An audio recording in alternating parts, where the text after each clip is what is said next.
Guinée est bien connue pour l'abondance de ses ressources naturelles, notamment les plus grandes réserves de bauxite au monde. Il s'agit du principal matériau utilisé pour produire de l'aluminium. La nature destructrice de ce développement extensif a modifié les paysages et mis les citoyens en grand danger. Le gouvernement protège les entreprises au lieu des communautés et manque systématiquement à surveiller l'exploitation ou à appliquer les réglementations environnementales. En conséquence, d'innombrables agriculteurs perdent leurs terres ancestrales. Des cultures et des sources d'eau sont détruites et polluées dans tout le pays, et des communautés perdent leur foyer et leurs moyens de subsistance. Voici Quintignan, une sous-préfecture du nord de la Guinée.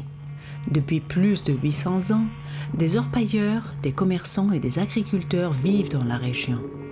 En 2015 et 2016, plus de 360 ménages d'un groupe de villages à Quintignan ont été forcés à se réinstaller.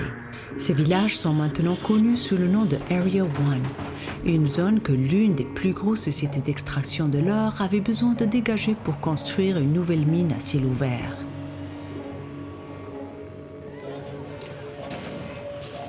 Des soldats armés sont venus et ont recouru à la violence et à l'intimidation pour forcer les habitants à céder leurs terres. Des maisons, des structures, des arbres et des cultures ont été détruits de la zone avant même que le site où les populations allaient être réinstallées ne soit achevé, ce qui a forcé les familles à trouver des abris temporaires. Le site de réinstallation n'offrait pas d'accès à de l'eau propre, à des écoles, à des centres de santé et à des emplois. À l'inverse de leur ancienne communauté, le nouveau site était aride et poussiéreux, sans arbres pour les protéger de la chaleur intense. La fosse est devenue la 4e de la société et elle est située à proximité de nombreuses habitations avoisinantes. Et il n'y a peut-être pas de déséquilibre de pouvoir plus grand que celui qui existe entre une multinationale minière et une communauté isolée comme celle-ci.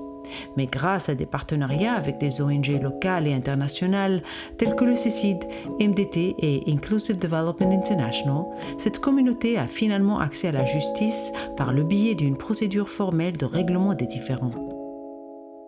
Il n'a certainement pas été facile d'en arriver là. Tout d'abord, les faits concernant ce qui est arrivé à ces communautés ont été documentés par des défenseurs des droits humains locaux et internationaux.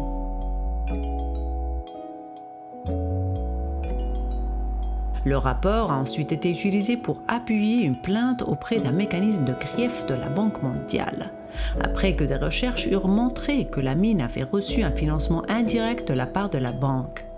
Un engagement avec les actionnaires, les prêteurs de l'entreprise a poussé celle-ci à entamer une médiation avec les communautés via le mécanisme de grief de la Banque mondiale.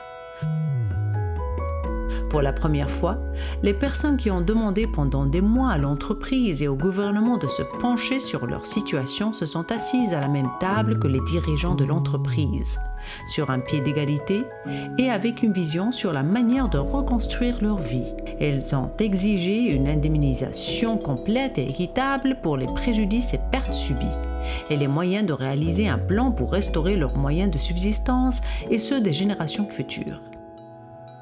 Après plus de 6 ans de médiation, un nombre de questions ont été résolues, de la restauration de l'accès à l'eau, aux écoles, aux soins de santé, à la construction d'un marché.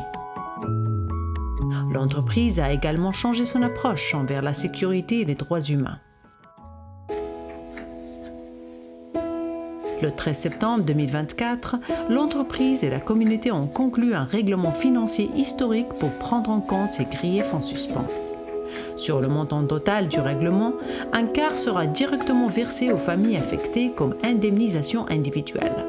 Le reste sera versé dans un fonds pour soutenir un développement piloté par la communauté et des projets de restauration des moyens de subsistance.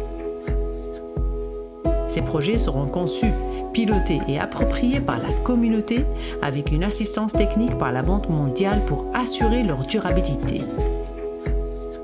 Entre autres engagements, l'entreprise est également convenue par contrat de consulter, Aux fins d'en obtenir un consentement libre, préalable et informé, toute autre communauté guinéenne qui pourrait être déplacée par les plans d'expansion minière de l'entreprise.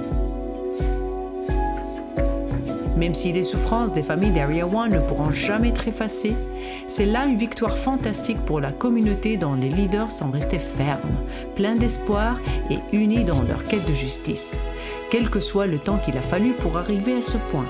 Leur engagement et leur détermination inspireront d'innombrables communautés en Guinée et ailleurs.